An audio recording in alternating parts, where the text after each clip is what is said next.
Always Faithful podcast. We are so excited for another great conversation. And I'm telling you, this is going to be a great conversation. If this is your first time listening, this is a podcast that we do, just husband and wife, sometimes wife by himself, sometimes together. We take turns sometimes.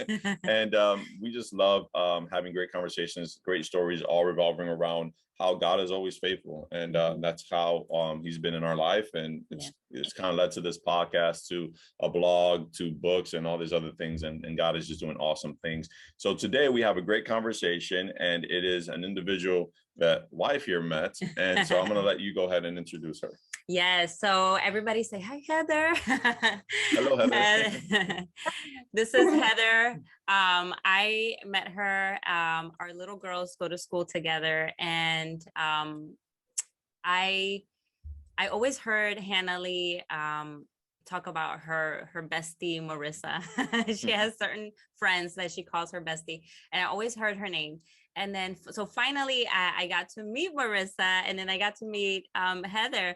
And I was just immediately, as you shared little parts of your story, I was just immediately intrigued. And I thought, my gosh, I have to get to know her better. Like, I just wanted to hear more, because when you meet somebody that just they just radiate Jesus, the love of God in their lives, when they've been through something like what you're about to share with us, it's just so captivating, and you want to know more. So I got the opportunity to spend time with her, and I was like, wow, my heart was so blessed. And I said, okay, other people need to hear this. Like, other people need to be inspired and ministered to by the amazing story that Heather's about to share. So Heather, I wanted to so Heather, give you a chance to let's start off by you telling us a little bit about yourself.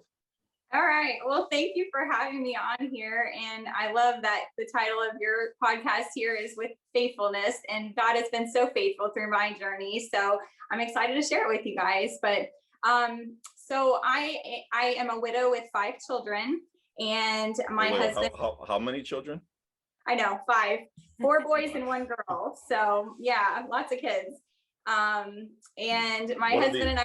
What are the ages, if you don't mind? I'm sorry. Yeah, no, I mean, now they're older. When he passed, they were ages 10 down to 1. Okay. So they're all 13 down to 3 now.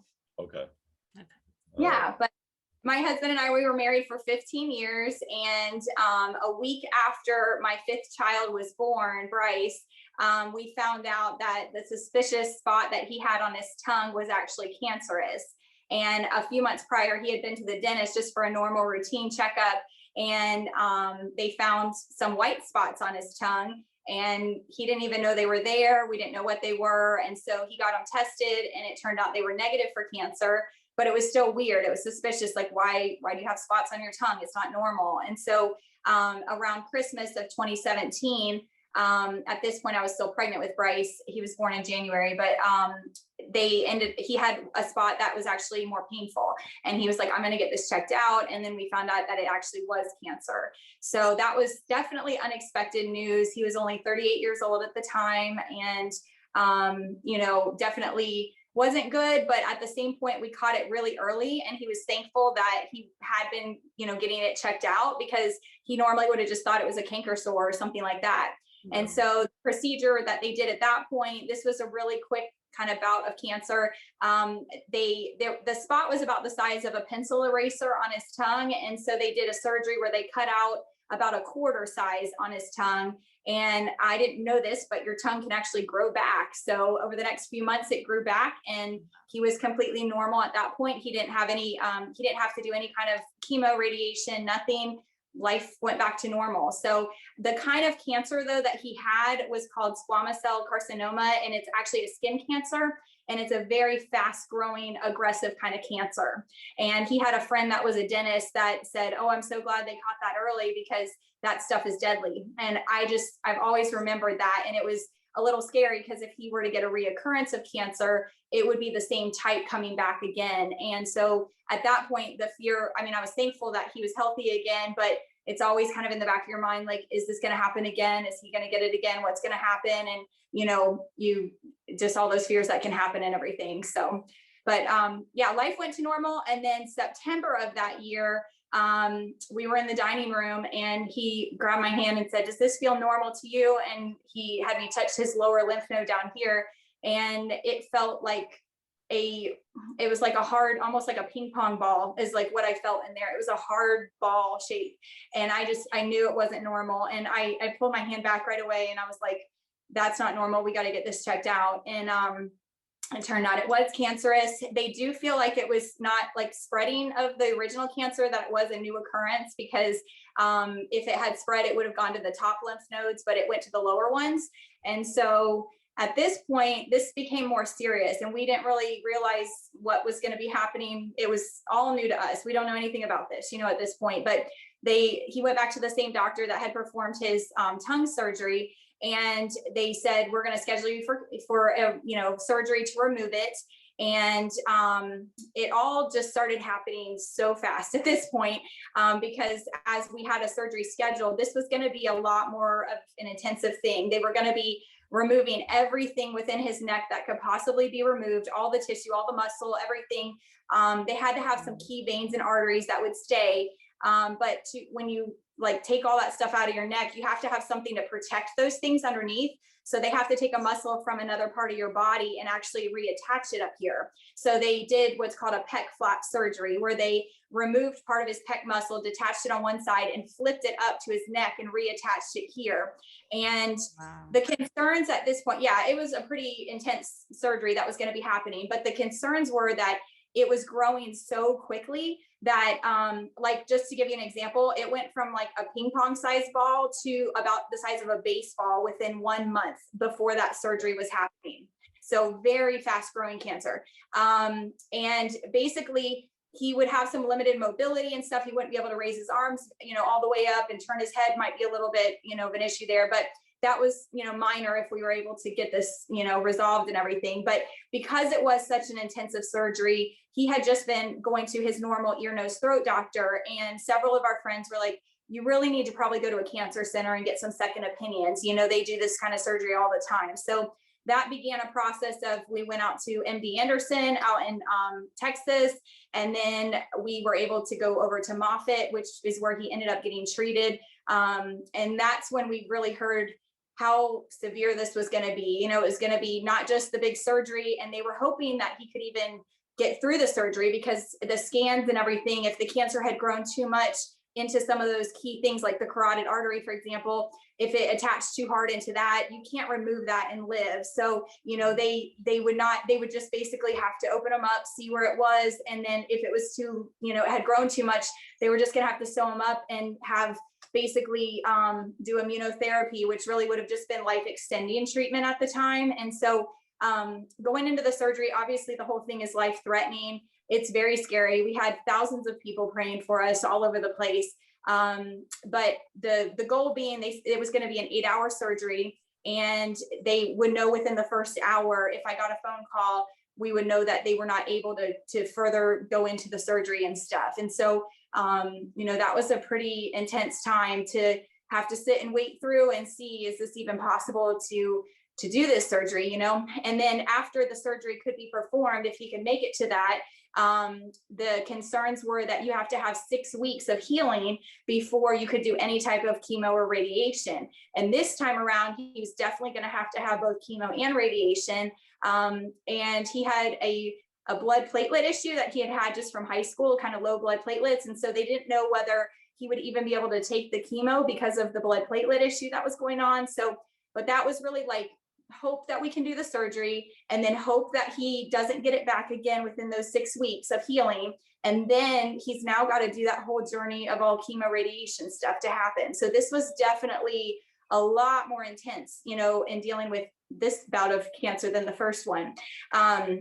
But we just saw God show up each step of the way. I mean, we don't know a lot of things about medical stuff or anything. And literally, like, every step of the way, God just opened doors. When we were going out to Texas, for example, we were trying to get in with a certain doctor, and they weren't available for over a month. And we called a location that was kind of the wrong location. We weren't even supposed to be calling. And it turns out that the main head division of the head and neck people was there, and they could see us on Monday. And, you know, it was just like, we got to see the doctors, got all the scans. And then as we're realizing this is going to be months and months, this is going to be too hard on the family to go back and forth to Texas and things like that. And I do have a brother in Texas and he has some family, but I was like, how am I going to do this? How can I be there for my husband and for my children, trying to keep their lives normal? Like, this juggle is, it was hard, you know? And so when he was able to go back to Florida to get treatment instead, that still was back and forth a whole bunch. And we were surrounded by our friends and our family that just came and helped us in any way possible. I mean,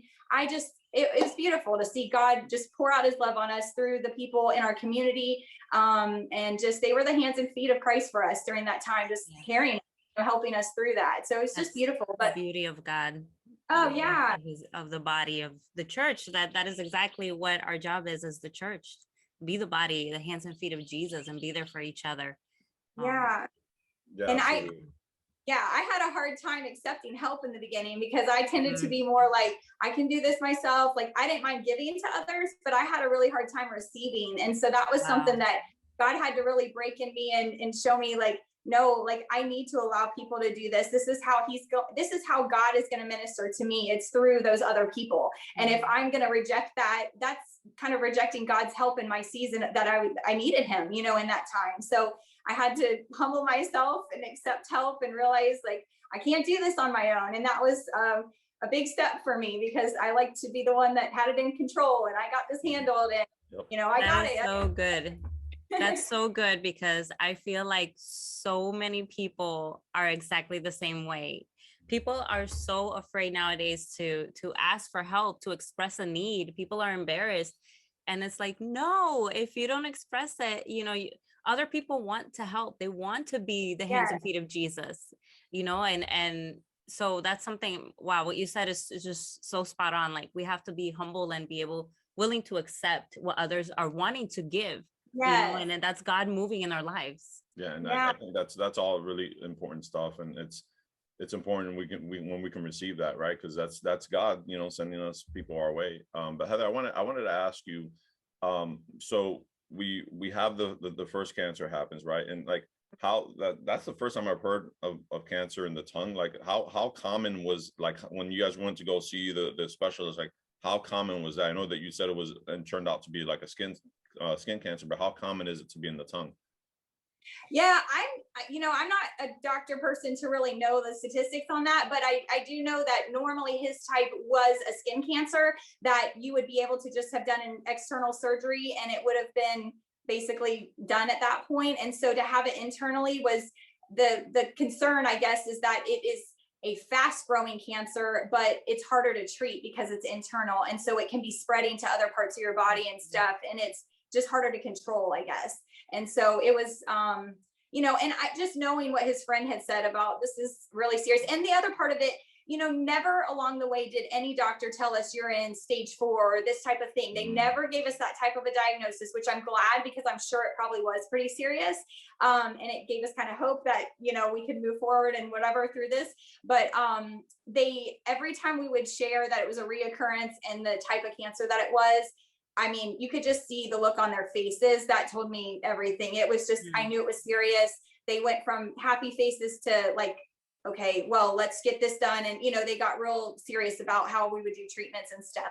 And, you know, that was concerning to me, I guess, you know, not, you know, it was all unknown. This whole journey has been walking into the unknown, into the unexpected. This is not part of my plan, right? Like, this has been a total upheaval of the way we had life, you know, and it has thrown you feel like you're like floating in the ocean or something, and just, what do I do next? I don't know. You know, it's very much, for me, that was kind of a control freak kind of person by nature. That was like really hard to kind of break me out of that thing. But, you know, in the midst of this whole journey, we saw God show up, and he was working through this whole process, and we saw him leading and guiding us and encouraging us each step of the way. And he was just so faithful in doing that. You know, it was just great. But after he ended up passing, and I'll get to that in a minute here, but I mean, it's like God's volume in our life just got turned up exponentially. I mean, I couldn't open my Bible without him just speaking so loudly to me. And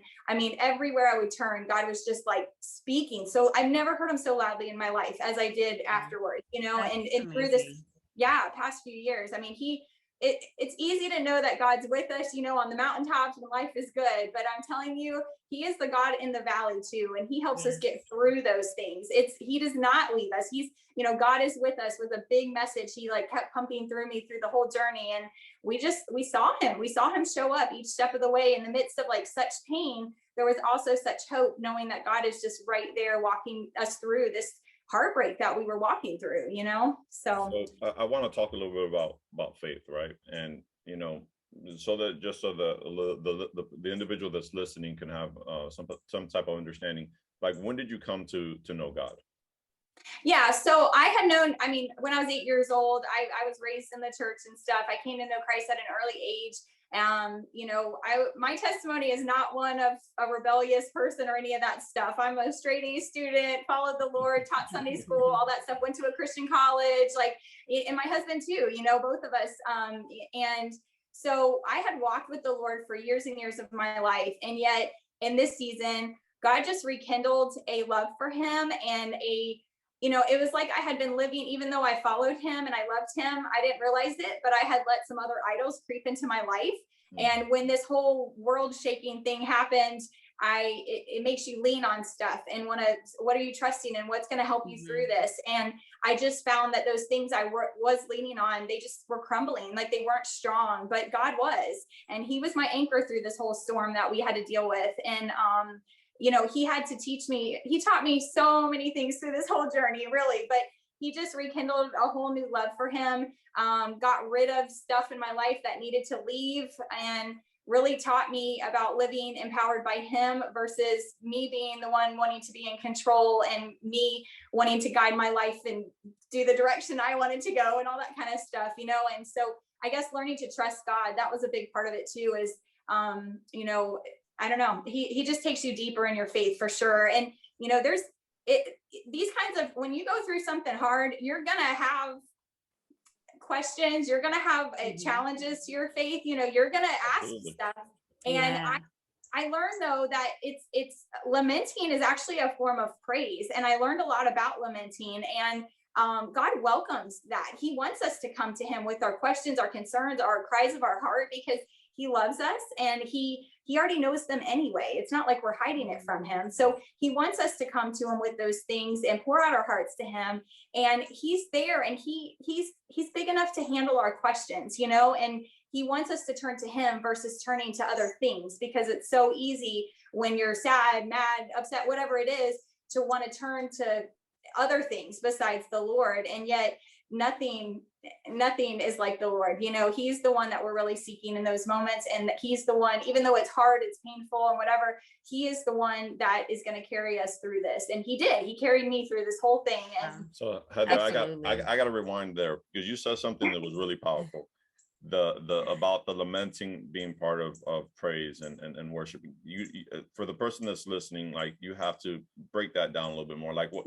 Give us the aha moment that you had. Yeah, because a lot of people, I feel like they try to avoid that. They suppress their emotions, thinking that that's what it means to be strong. But to actually be strong means to be vulnerable and go through the process that God wants to take you. So that's powerful. Yeah. You break that down. Yeah, so I ended up, I mean, there's a book in the Bible called Lamentations. A third of the Psalms are laments, actually. And, you know, I had actually read a book after he passed away. I was given a whole bunch of books, and one of them was on lamenting. And I really had never studied that much. I had grown up in the church, but I never had a study on that. Nobody really talked about that very much. And so God really taught me a lot about lamenting in this process. And lamenting is just, you know, it's almost like if you were to complain about your circumstances, that's a horizontal action. You tell a friend or whatever it is, and you're complaining about, I don't like my life right now, or whatever's happening in my world. But when we're turning to God, it's a vertical action, and we are pouring out our hearts and our cries of our hearts or whatever to the Lord. And it's easy to think, oh, I'm praising the Lord when I say how great he is and all that type of stuff. Like, we know that's a form of praise. But when we're turning to him versus turning to anything else, it's like a child curling up in their father's lap, right? It's like God desires us to come in close to him. He wants us to turn to him in our pain and in our suffering and any kind of issues that we're going through. He already knows our heart anyway. And so he wants us to come to him with the good, bad, ugly, come to him with all of it. And he walks us through it and helps us through it, And so the fact that we're turning to him versus something else tells us, it's showing the Lord too, that we feel like he's going to be helping our helper through this, and our comforter through this. And it's an honoring thing to turn to the Lord with that pain, because we're expecting him to show up and be our help in that season and in that moment, So I don't know if that explained it enough. That was great. I awesome. wanted to take that pause because we have men to listen to this podcast as well. And I think that one of the issues with men is that they're taught this lie when they're younger, that men don't cry and that men don't show emotions and don't let them see you cry and all these other things. And because of that, there's a lot of men that deal with a lot of hurt that they never really deal with because they just suppress it, because they're told they can't cry. They're told they can't show emotions. They can't show feelings on those things. At the same time, that doesn't mean go on Facebook and just go Facebook Live and cry for an hour. But in terms of what you're saying, though, it's turning to God. Yeah. It's turning to the Father and saying like, hey, I'm hurt. I'm dealing with this, and really give it up. One of the things I recall is when Jesus says, come to my burden, or come to my yoke, because my yoke is light and easy. Is that a lot of people are just wanting to give. When the Bible tells us to give everything, right? Jesus gave everything for us. We need to give everything as well. We tend to give our offering. We tend to give our tithes. We tend to give our worship and all that stuff, but we don't ever give our hurt. We hold on to the hurt. And it's like, no, you have to give that as well. Like, give your hurt, give your pain, give all of that stuff. And so I love what you said there, because it really, it's for both male and female, but I feel like the males really struggle with that because they have a persona, or they have an image that they're trying to uphold as a man, when in actuality, a broken man coming to God is more man than anything else, Yeah. And so I'm thankful that you broke that down and you shared that. And I also want to tell anybody who's listening, if you're hearing a lot of sounds, we are recording outside. But there's a lot of background but God's creation is an agreement of what we're talking about, because they're singing about it, and so that's what you're hearing. So let's continue on here. And the other thing I wanted to, so we're talking about your faith and how your faith is kind of going through this. And so the first one happens, right? It's the cancers in the tongue. They cut a piece of that out, and it's like surgery is successful. We're good. So like, talk to us about your faith before that. Like, I'm sure you guys went to pray. I'm sure you had people praying for you, right? And then you received the news, everything went well. So where's your faith? You're like, yes, God came through. We're good. Happily ever after is still down the road for us.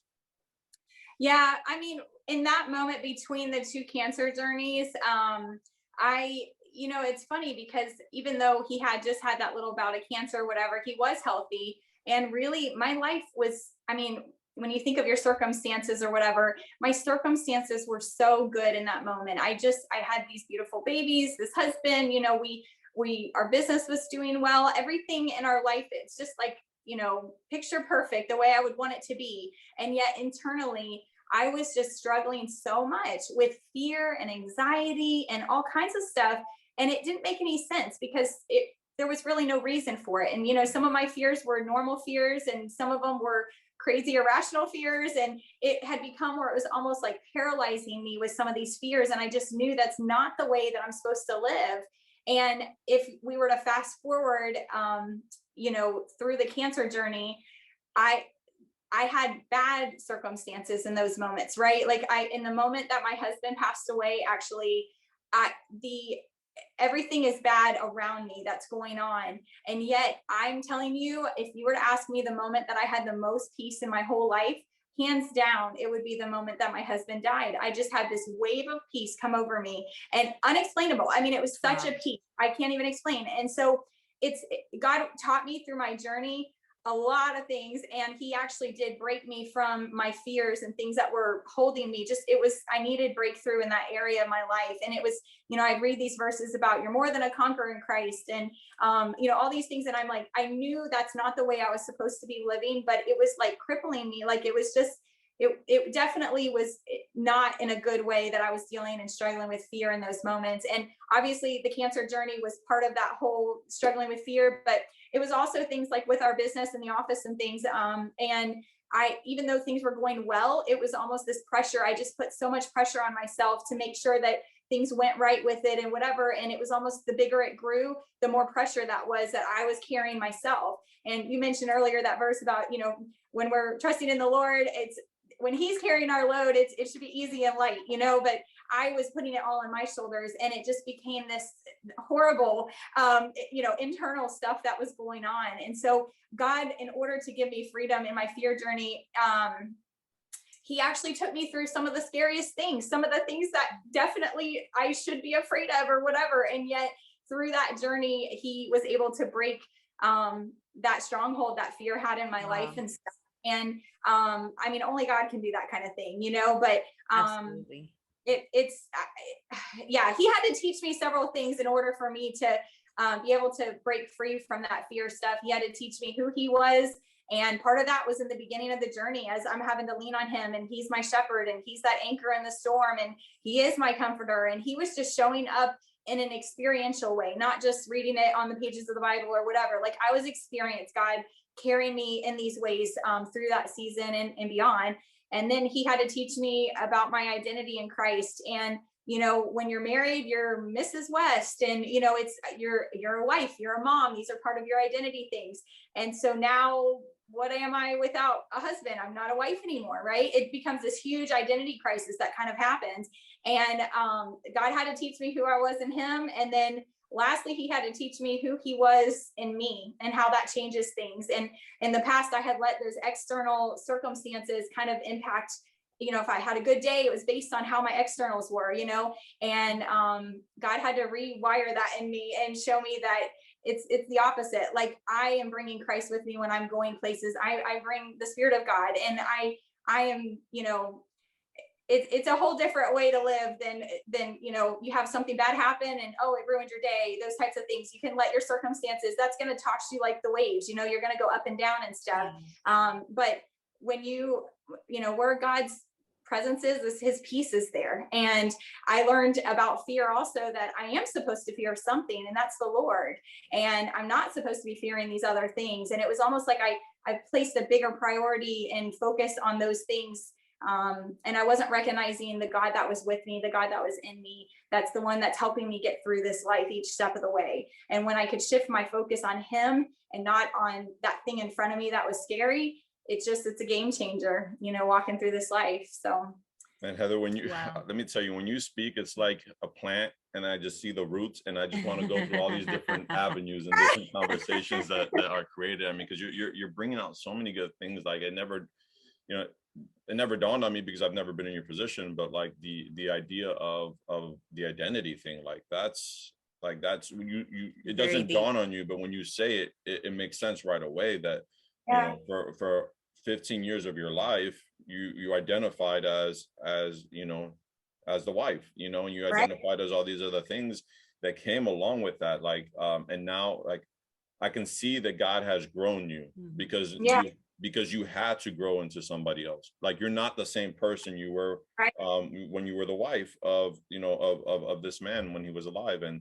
And man, that is something that I think that the listeners really need to be catch that, when these things happen in your life, and God, I mean, it happens in everyone's life, right? To a certain extent, right? You weren't the same when you had 0 kids, you were a different person versus now when you have, even when you have 1 kid, there's certain times that we joke around.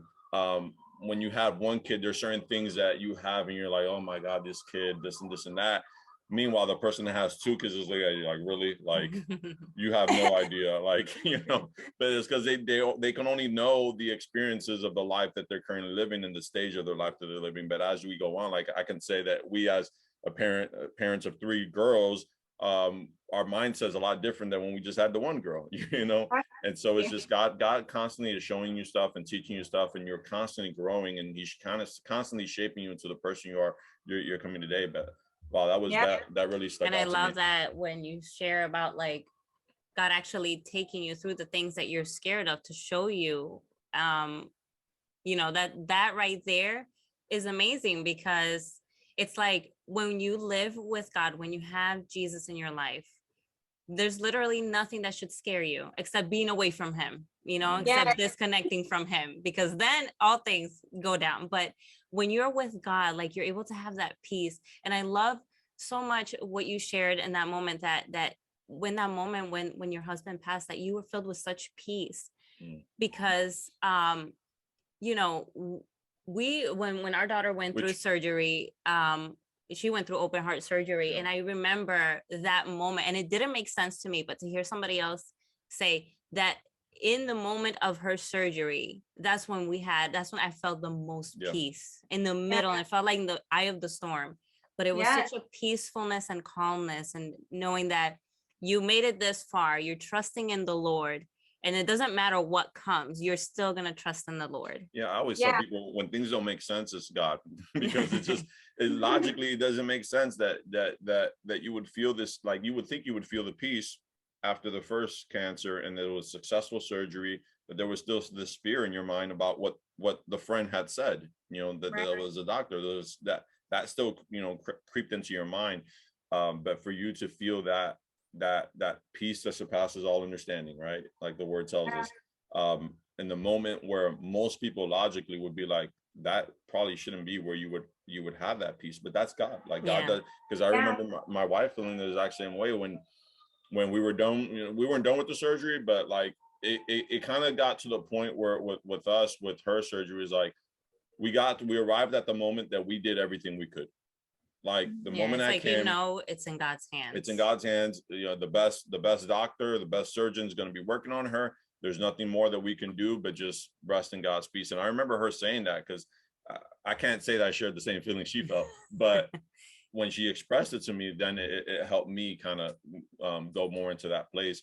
What really, man, there's so many roots right now. And I wanted to mention something that you just said, actually. I have found, even though we enjoy having an easy, carefree life with no problems or whatever, exactly what you said about when you're walking through those hard times, that's when God is growing us. He's growing our faith. He's making us more Christ-like. And how you mentioned, like, having kids and all these different things, those are refining things for us. I didn't realize how selfish I was until I had children. My goodness, you have to give up all kinds of stuff, and care about another person more than your needs. Like, I love sleep, but with children, you have to kind of let that go once in a while. Like, you're hungry again? God, I just fed you. So it's a refining process. And, we never want our children to have to see pain or any of that stuff. But the reality is, we desire them to have a strong faith. And sometimes God is going to use those trials and those hard things that they have to go through. That is what makes them have the strong faith, and we want to avoid the very things that God is going to take us deeper with him as we walk through sometimes, and so, not that we want bad circumstances or whatever, I know, but anymore, when I do face some type of a challenge, I have a new perspective on it. And I know that God is going to get me through, that he is with me in the middle of it, and that there's something valuable that I'm going to be able to take with me after walking through this, and something that's refining, something to make me more Christ-like in some way as I go through this, so it's just, I don't know, God's good like that. He never, nothing is wasted, none of our pain, he's going to use it for his honor and his glory. Somehow there's going to be some kind of good that will come out of it, so anyway, can I make a cool God sighting on our journey real quick? My gosh, you have to, because let me tell you, there's so many stories, and I love, it feels like when you share one of your stories, I'm just like, wow. God is so good like that. But so in the middle, we were at the second cancer bout or whatever. It's about to have the surgery. We don't know whether he is able to even make it to the surgery, through the surgery or not. Very apprehensive, scary times going on. And yet it was happening so fast. You didn't have time to think too much about it. It was just the next right step to take, but we had lots and lots of people praying for us. And I didn't know this until about 2 weeks after his surgery had happened. But one of Nate's sister's friends had felt specifically that the Lord told her to pray that the cancer would melt off of the carotid artery, melt away from the carotid artery. And that was one of the big concerns, in the surgery, if it was too close to that or whatever. So the surgery happened. I got a couple phone calls through the process. The first hour, everything, it was going well. They said they did the removal, they did the replacement, all that kind of stuff. And then afterwards I had to meet with the surgeon and kind of go through how it went and everything. And I said, well, I'm glad we got to do the surgery, and she said, oh, it went really well. And I said, what about the carotid artery? I know that was a concern. And she said, oh, it melted right off when I got there. Like, she used the words melted right off. And I just thought that was crazy. When I heard that later on, I was like, wow, God answered that prayer right then and there, So we had to stay in the hospital for 2 weeks after that while he was healing. He had huge staples, it looked like Frankenstein. I mean, it was a huge thing that had happened. But he was healing up fine. And at this point, we're in the waiting. We had 6 weeks where we had to wait. We couldn't do anything. And if there's any type of cancer that came up, there was nothing anybody could do during this time. We had to just wait for his body to heal more.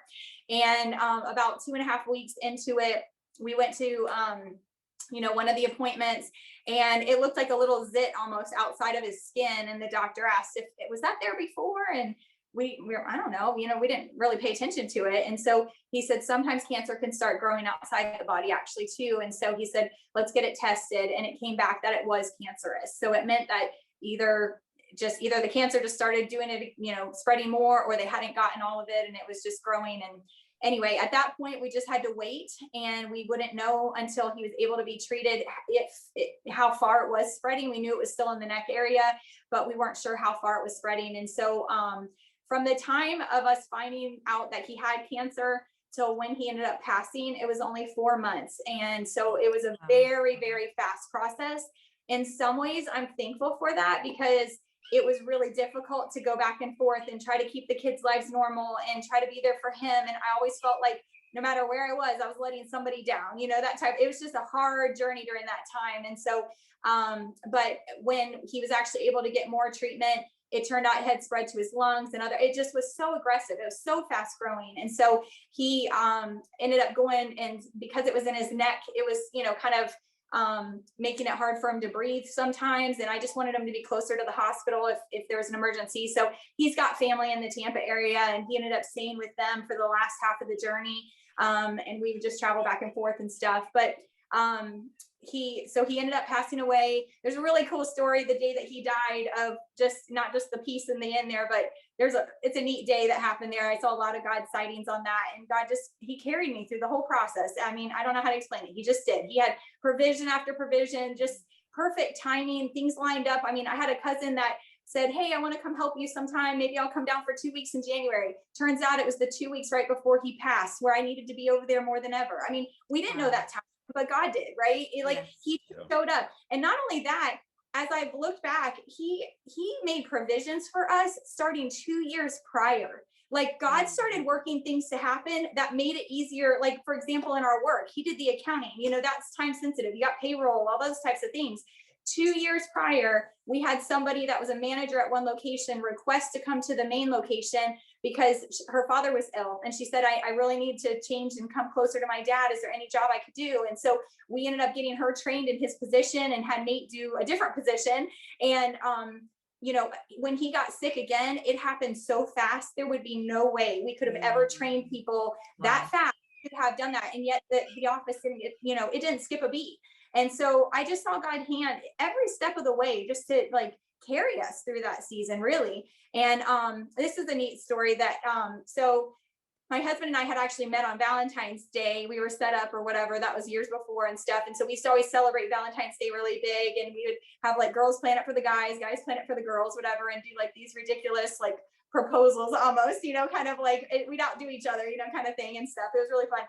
But this year it was the guy's turn to plan it, and we knew there's no way he was going to be healthy enough if he was even alive to do this.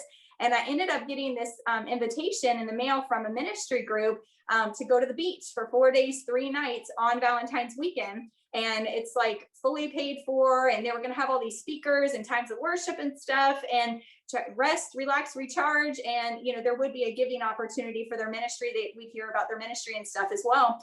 And I thought, is this a joke? Like, this sounds too good to be true. Like, of course I'd love to go do this, you know? And so it turns out it happened to be 2 weeks after he had passed that I was able to go on this trip, and it was just what I needed. I mean, I didn't have any kids to care for, you know, it was just so peaceful and so nice. The hubbub of the funeral, all the craziness, all of everything, it had stopped. And it was just this moment where I was able to be ministered to, and to have those times of worship morning and evening. It was so encouraging for me. It's just what I needed in that moment. But I got to see God really do some neat things, because in the middle of one of the worship times, one of the ladies came up to me and said, I want you to know, I feel like the Lord is telling me to tell you that he is with you. And I said, I know, I feel his presence so strongly right now. And so then the next day I was listening to a sermon online, and it was on Psalm 23, you know, the Lord is my shepherd and stuff. And even though you walk through the valley, I am with you. And so, and I've heard that passage for years. My kids memorized it in their preschool, things like that. But I had never paid attention to this. In the sermon, he talked about before the valley and after the valley, the pronouns change in the passage. And before, it's almost like a distant God, like the Lord is my shepherd. But afterwards, you are with me. It's like this close, intimate God that you get to experience as after walking through the valley. And it was just so encouraging. So 2 days in a row, I get God is with us messages, you know. Wow. And the next day I get a text from one of my friends. I have, you know, a lot of my friends are texting and sending me neat things and praying for us and everything. And she sent me a devotional, and the very first line of it was God is with us. And so 3 days in a row, I'm like getting this physical message sent to me on top of, I already was feeling God's presence. I knew he was with me, but you know, it was so encouraging just to hear that. And so then fast forward like 6 months later, I'm just in my bathroom getting ready in the morning. And all of a sudden, Marissa, who was only 2.5 at the time, she comes in and she's like, God is with us. And I was like, what? Like, who told you that? You know, it's just so out of nowhere. Like, what 2-year-old says God is with us, you know? Yeah. And she said, Daddy. And I said, Daddy told you? And I'm thinking, before he died, like, what is she talking about? You know? And then she said, he tickled me and woke me up. And I said, did you have a dream about Daddy? And sure enough, she had a dream about her dad, and they had a little conversation. He talked about me, is what she said. And then he said, God is with us. And since that time, she's actually had about 4 dreams. One of them being, she just came in after a nap and said, Mommy, angels are around protecting us. They have swords, but I wasn't afraid. And she said Jesus and her daddy were there in the dream. And I knew what she saw, because when I was in between those 2 cancer journeys and I was dealing with fear, and I prayed kind of, I guess, a dangerous prayer a bit, that do whatever it takes, God, to break this out of me. I know this isn't how I'm supposed to live, you know, with this fear. I ended up having a spiritual dream that happened, and there was an angel with a sword that was moving me and opening doors and carrying me through stuff. And when I woke up from that dream, it was like, it's so easy to look at that scary thing in front of us and just be afraid of it, because we're so focused on that thing. But I forgot the God that is with me, that's protecting me, that's carrying me. When, you know, it's almost like walking through life with bodyguards. It changes the way you look at stuff. It's what are we afraid of? We have God with us. You know what I mean? Like, and so God with us, God with us, God with us. God kept repeating that for me. I mean, for years of this journey. And I was like, at first I said, I know you're not leaving me. You don't abandon me. I know you're with me. And then it was like, God is with me. God is with me. God. And I'm like, it felt like it's like there's something else in this that I'm not fully getting, obviously, because he kept repeating it so much. And I ended up going into the Bible and studying, when God is with somebody, what does that mean? And so, like, when God is with David, it was like his anointing hand upon him, and it gave him victory when he would go through battle. It was like, you know, even for Joshua, as he's going into the promised land, God was with them, and all of the other people were afraid of them because they knew there would be victory. God was on their side and carrying them through this, you know? And so I understood that to be that as well. And then I later in my journey, I'm telling you, God did some big heart work on stuff, but he was showing me like his empowerment in my life, and that it's not something that I need to rest like on and do things in my own strength. I guess it's I need to be resting in him and in his empowerment to do anything that he's calling me to do and walking through this life. And with God, I can do things that I can't do myself, right? Like he can help me through things that, I mean, widowhood with 5 kids, like how am I here? Like only the Lord can carry through some of these like horrible circumstances, you know? So it's been a journey for sure. So, as you're telling these stories, like it's one of my favorite stories in the Bible is with the prophet Elisha, and when this army wants to come against him because he keeps on telling the king where they're going to try to attack, and every time they go to attack the king, he's never there because Elisha keeps on telling them, and so they finally find out that it's Elisha. So they go, all right, well, we're going to go take care of Elisha. And so the servant wakes up early one morning and comes out, and he sees he just sees them completely surrounded by this army, and tells Elisha, you got to come out there, like well, look what's going to happen to us. And Elisha, I imagine Elisha just came out there with a mug of coffee and just was like, okay. And he just said, God, open his eyes so he can see that there is actually what's surrounding us, you're surrounding it. Like what's overwhelming us, you're overwhelming it. And I think that a lot of times in our life, it's like, we don't realize, like, there's demons out there, right? Yeah, there's people trying to do bad things. There's demons trying to do bad things, but there's angels encamped around us as well that are fighting on our behalf. And so, that's one of the things, as you mentioned, what Marissa saw and kind of what you saw is like that took me back to Elisha. Like sometimes we just have to ask God to open our spiritual eyes, because sometimes with our physical eyes, we see the danger, we see the fears, we see all those things, right? But if we will open up our spiritual eyes, we will just be like, okay, there's not that much to fear because God truly has me. And so one of the other questions I wanted to ask you was, like, I know that you talked about the fear and stuff like that, but we've also talked about your faith and how your faith has kind of been on this journey and is grown. But like, what were some of the fears? Because I know that a lot of times in a married couple, there's always that fear of like, don't you die on me, like don't you leave anywhere, because I don't know if I can do what you do, or I don't know if I can do this, what we do together. I don't know if I can do this by myself. So I wonder for you, even after the first, cancer and the doubts of what was said by that doctor, and going into the second cancer, did that thought ever pop in? And was it because you felt like, how can I do this? Well, I mean, yeah, there definitely, you don't think when you're like 38 years old that this kind of thing would happen to you. You know what I mean? It's like kind of not on your radar. If I was in my 60s or something, I would kind of expect maybe some more health issues to come or something. But in your 30s, you're not really expecting that. You don't expect to be a young widow, that's for sure, And so it definitely takes you by surprise, and is I think that there's the struggle that you feel in the middle of it. It's like, whoo, the cancer, we're done with it. But it's just always kind of in the back of your mind, like, could this come back? When will it come back? That kind of a thing. Because it's I don't know, it becomes that like perpetual fear almost that you kind of do carry with you. But a lot of times, you're doing normal life, and it's not always something on the radar that you're thinking about and stuff, But I mean, I think nobody wants to go through what I've gone through, I mean, that's never, you do, when you get married, you have your plan, like, we're going to live long together. We're going to have whatever children and our white picket fence and whatever the plan is. And so when God comes and our lives, not just the Lord, but I'm saying when our lives don't pan out the way we have our intentions for our life to look, that's like, it rocks your faith, it rocks your world. And you have to just, it's just like, what do I do from here? What's next? How is this a good plan? How's this what am I supposed to do now? It's more of that type of, you're in a surrendered state, not because I want to be, but because I have to be. Like, it's not like I had a choice in the matter. You know what I mean? Like this event hit us, and it's like, okay, now what are we supposed to do here? So yeah, it's there. And I think it's normal. I think a lot of moms do fear and worry about different things, worry about their kids, worry about this or that could happen. And but one of the things that God's taught me is there's that verse in the Bible about perfect love casts out fear. And God is love. Yes. He is the perfect love. And so where God is, where his presence is, there should be no room. It's like it pushes back the fear because he is there. And so that's what I've gotten to experience as I experience his presence.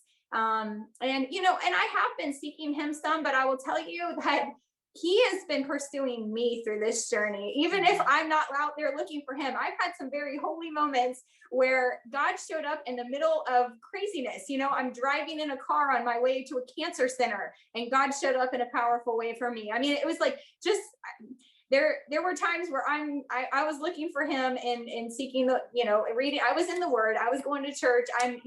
I was surrounding myself with believers and listening to Christian music and avenues that God could speak to me. But God showed up in some really unexpected, surprising ways to encourage me each step of the way. And I mean, one example of this is, there's so many, honestly, I could go on forever here, but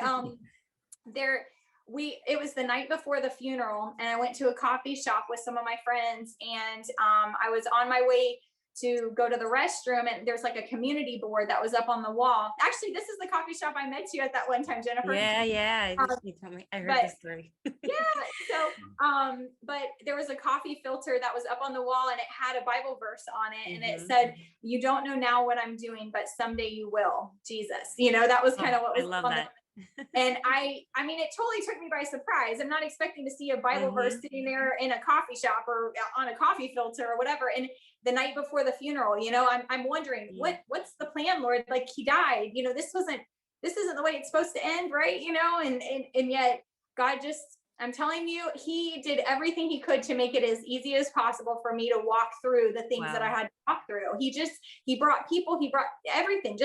We were just lavished by, I have just experienced God's love coming from so many directions to help us, through this season and stuff. And not even just me, like even for my kids, one day, one of my sons was in school and kind of feeling sad and that song Overcomer popped into his head. And, it's just things that just in that moment that encouraged him. That's just what he needed just to get through that next, step. And so it's every step God showed up, I think, and I think that's right there what you just shared is a result of someone who opened up in the middle of pain and was willing to receive what God had for you. Because a lot of people, they harden when they go through trials and they reject God and they feel, they become angry towards him and they feel like, well, you don't love me. And so while God is there wanting to provide to you all this comfort and all these beautiful moments to build you up and make you stronger, a lot of people just shut down, they shut him out. And that what you just shared right there is the perfect example of the way to go, like opening up your heart, being willing to receive the love that he has for you. You can be angry, you can be sad, you can go through the emotions, but do it with him, and let him walk you through those things, because in the process, like you fall so much more in love with God and you let go of those things in his hand. And I love that you brought up the coffee shop, because I shared with my husband, one of the most impacting things that I absolutely loved about the time we spent together was that, when the man next to us, there was a man and a woman next to us, and he turned to us. And I had no idea what he was going to say to us, because it was kind of a small coffee shop. And so I'm sure everybody heard our conversation. But I was just so like impacted by, his expression was like he was moved by the things that you were sharing. Not only that, but I saw you take on that opportunity where like most people would be like, oh, like, I'm sorry, I saw you and you were bold and you were like, I'm going to talk to you about Jesus, like what he has done in my life. And and to me, I was like, wow, like that's how we should all be. When we encounter people at the store, wherever we may be, that we're willing to just share our story in our hearts. And I wanted to share that because I had shared it with my husband. Like, no, that was love that. Cool. And, it was that opportunity, that it's interesting that you mentioned that, because since having all these things happen and, at first I'm in survival mode and God's just carrying me through, and then he's teaching me things and I'm kind of rising up from the ashes as things are going on and getting stronger in my faith and different things happening. But I would find that God has given me such opportunity to share Christ through this, because, a dentist office and they're like, oh, when's Mr. West going to come for his appointment? And then I have to share he's passed away. And then everyone in the whole room looks at you because they know you're a widow with all these kids running around and stuff. And at first it was a little awkward for me that everyone like stares. Yeah. They just look at you. It's almost like you have this captive audience, if you will. And so I'm like, I know it's sad, but you don't know how God has carried us. And then I get to step in and share some way that it is. And people are really interested and encouraged by it. And, some people start crying when they hear some of the stories and things. And I've just seen God give me opportunity. I have definitely been able to share Christ more since my husband has passed away than before. Like, it's just, I have opportunity after opportunity. And so in those types of moments, when someone turns and asks or is interested, I'm like, I'm going to step in and share because God has done great things in my life. And who am I not to proclaim all the great things that he has done? And he has carried me in such a beautiful way. And he is with us. And, you were mentioning it's so easy to almost, get a hard heart or those types of things. I actually had, and I don't know if this is a choice or what, but I mean, I knew someone that had been widowed at a young age, and they were just one of the saddest people I've ever known. And I know my husband was such a happy guy, so funny, so fun. He would hate for me to go around the rest of my days just moping and being sad and all this kind of stuff. And I didn't want to be like that. And I didn't want to become bitter, like some bitter old lady or something. And I really didn't want that for my life. And that was part of my prayers in the beginning, that Lord, heal me, like help me not become, I don't want to be that type of a person later in life, kind of thing. And so, but it's just been an encouraging journey as God is just each step of the way. So I'm writing the book. That's why we were meeting in the coffee shop. You had just written your beautiful book on identity, which I totally relate to on that. And so I felt like at the end of my journey, God really brought me on kind of a breakthrough moments, not just with fear, but with a lot of other areas that I didn't even know were problems in my life beforehand. But he has definitely done a work in my heart and in my life. And I felt like at the end, he was real clear, like write it all down. And so I've been writing a book here about really just all of these experiences that he's just how it follows the chronological time frame of what happened, but it really is organized by like the God sightings along the way, and just how beautifully he's carried us and shown up. And so it's easy to believe God is with you and that he loves you and things when your life is so picture perfect.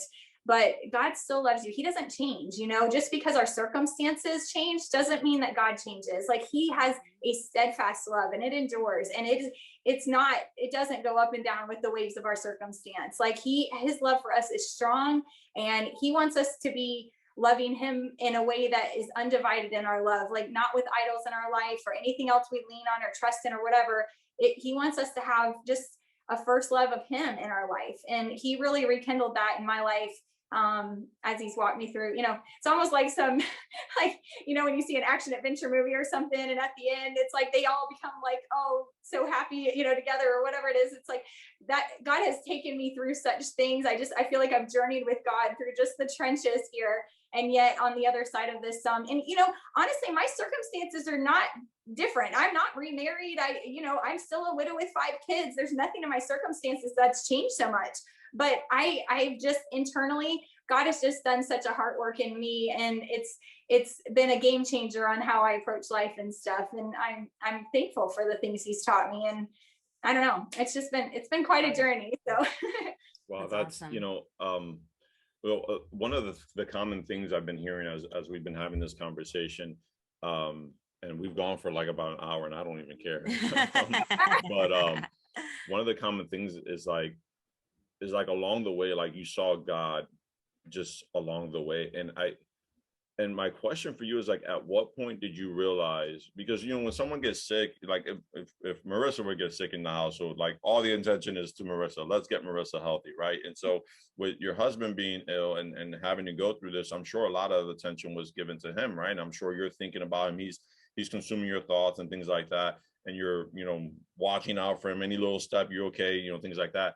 But at what point did you realize like that God is doing something in you, like throughout this entire thing, like that God was like, although this may have seemed like it was all about him, because that's how we can make it, that God was really eyeing on you to teach you something through this process. And I'm sure God dealt with him as well. I'm sure there's things that he experienced through the journey as well.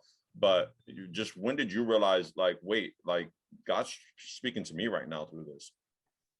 Yeah, I think both of us experienced, I mean, and Nate would tell you this too. He told somebody, he had a lot of visitors and things, and told them that honestly, like, if I had to do this all over again, I would, because of the way I've been able to experience God. And so he was very present. God was very present through the whole journey.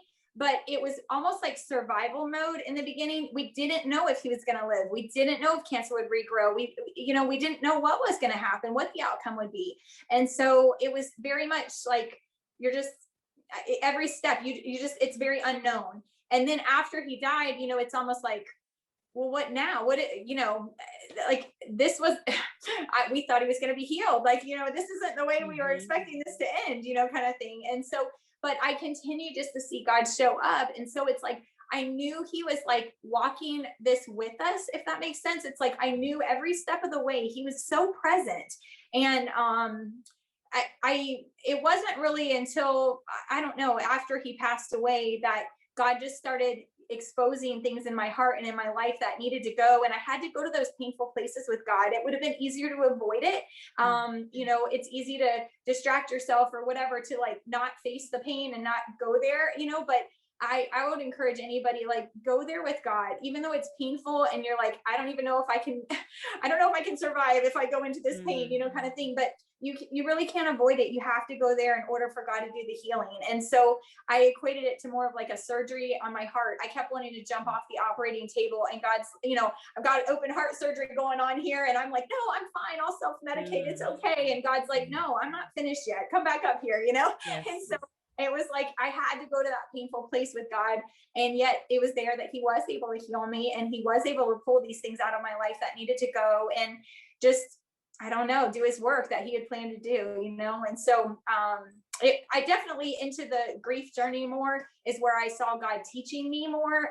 He probably was teaching me things about his presence and like him being my comforter and those types of things, like early on, but it wasn't really like, I did some Bible studies. I did some other things that he really used just to like help me through learning and teaching me. He's just so faithful to like teach us and be so patient with me. I don't know. It just took me a while, but he was doing a deep work, and so it's like in our darkness, sometimes God does his best work, and so that's where there was a special song that encouraged me through the journey. And one of the lines of it is, I've been buried to grow from seed to sequoia. And so just the concept of like, a seed has to be planted, it has to go into darkness in order for it to grow and, bear fruit and all the things that it's supposed to do. And God used that analogy for me throughout the entire journey. And just, it was almost like I got to see each step of the way as he was growing and developing me. And it was underground. These were deep, hard issues, things that it was like fear, perfectionism, control,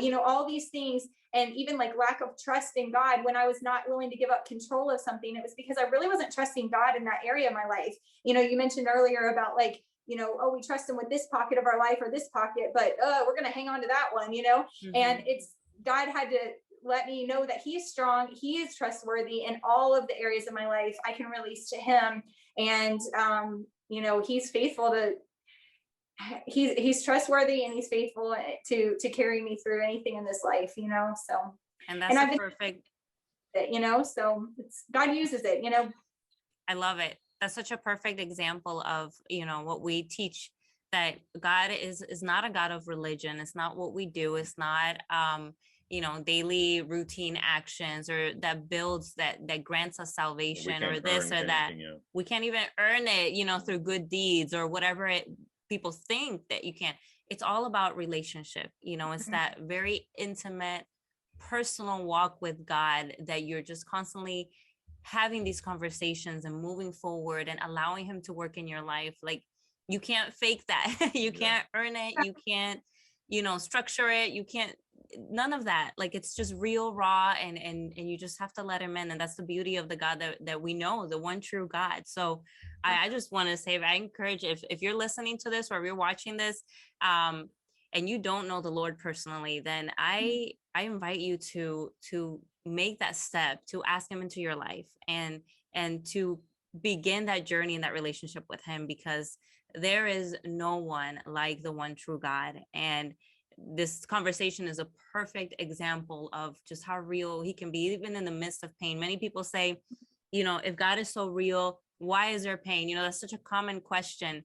But we have lived and can share that in the midst of that pain, like you shared before, Heather, that you wouldn't not go through it because you experienced God in such a deeper way that now you're like, you're not the same, you know. And I can tell you from my personal experiences that I've shared that thought with people, and there's people that even get mad that they're like, how dare, you know, like, how dare you, like they'll go through the same things that I have experienced, and they get angry as to like, why would you say that? And I'm like, no, if you only knew the process that God wants to take you through, like you'll fall more in love with him, and you'll be a different person, that you'll say, you know what, it was worth it in the end.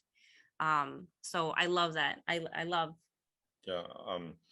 One of the, I mean, I have many questions, but I'll just make this one of my last for today.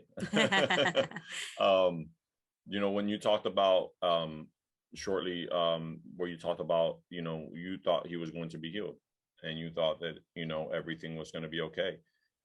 My question for you is how was your faith? Because, you know, you're seeing these little wins, right? You're seeing like the thing about the cancer melting away from the artery. Like, I would hear that, I'm like, that's God. He's going to be good. He's going to be healed, you know? Well, and so like, how was your faith in that moment where you got the news, like, no, it's not that? And then you ask the question, like, what now? Where was your faith there? yeah, well, you know, we did see like that little guide sighting you mentioned, but there was another time when we were in the cancer center when we first went over to Moffitt even, and there was a sticky note next to the table that I was at in the waiting room. Nobody else is around. And I was like, what is this? And it had the verse on it about, you shall not die, but live and proclaim what the Lord has done. And, you know, things like that happened along the way. Nate, so there was hope. It honestly, it generated a lot of hope in the beginning of stuff. And as things progressed, though, I was seeing him deteriorate. He's losing all this weight. He could barely eat. You know, you could see it physically growing out the side of him. You know, I mean, it was just like, it's getting bigger. I'm seeing him in front of my eyes getting worse and worse. And, you know, there were points where I would pray and ask, you know, is he going to die, Lord? You know, and Nate actually ended up having a dream. He had never really had a spiritual dream in his life before. And he had a dream where he was walking to go, we were at our church, he was at the church, and there was like a sand pit almost, like quicksand, and there were children crying, and he went over there to help pull them out of the sand pit, and he ended up falling into it, and the sand ended up covering him, and he saw angels above the church singing, holy, holy, holy. And so he said, what do you think that means? And I'm thinking, not good is what I'm thinking, but I don't want to like make him lose hope, right? But I said, you know, he, through the journey, he had been praying for some specific family members and things that they would come back to the Lord. They had really straightened their faith. And through this, it turned everybody in our world just to their knees to be praying for Nate, right? I mean, people that had not gone to church in a long time were coming to church and, you know, starting to just cry out to God for him. And it drew everybody close to God through the cancer journey. But after he had that dream, you know, the neck is in his throat, you know, so for him to kind of suffocate in this dream and see angels, I asked the Lord and I said, is he going to die? And the Lord, I felt like he said, yes. And even the morning that he actually died, well, let me go back to that dream real quick and then I'll go to the morning of the thing. But, because God continued to kind of give me hints, I guess, that it was probably going to be happening that way. We had gotten like the word deliverance. It had been something that the Lord spoke to us early on too, but I said, you know, that wasn't healing. Is that deliverance could be delivering him into the presence of God too, you know? And so it's like, we weren't sure in the beginning what was going on or whatever, but, you know, after that dream, I said, well, why don't you read the scripture and God will show you and reveal what the meaning of it is to you. And the next day he ended up reading in Isaiah 6 about the year that King Uzziah died. I saw the Lord seated on his throne, high and exalted. The train of the robe filled his temple, and above them were angels all crying, holy, holy, holy is the Lord God Almighty. And, you know, that passage was talking about kind of a call, you know, upon his life. And I said, well, you know, maybe the Lord is going to use this to draw people to himself through your cancer journey. And he has, you know, I've seen that happen. But anyway, Nate was encouraged through the whole process. He had hope really the whole way through. We never talked about even the possibility of him dying. That wasn't our conversation. He never wanted to speak anything except for healing over the situation. And as like the day that he died, though, I was getting from the Lord some more messages, though, about that he probably was going to be dying. I was hoping it wasn't, but it was.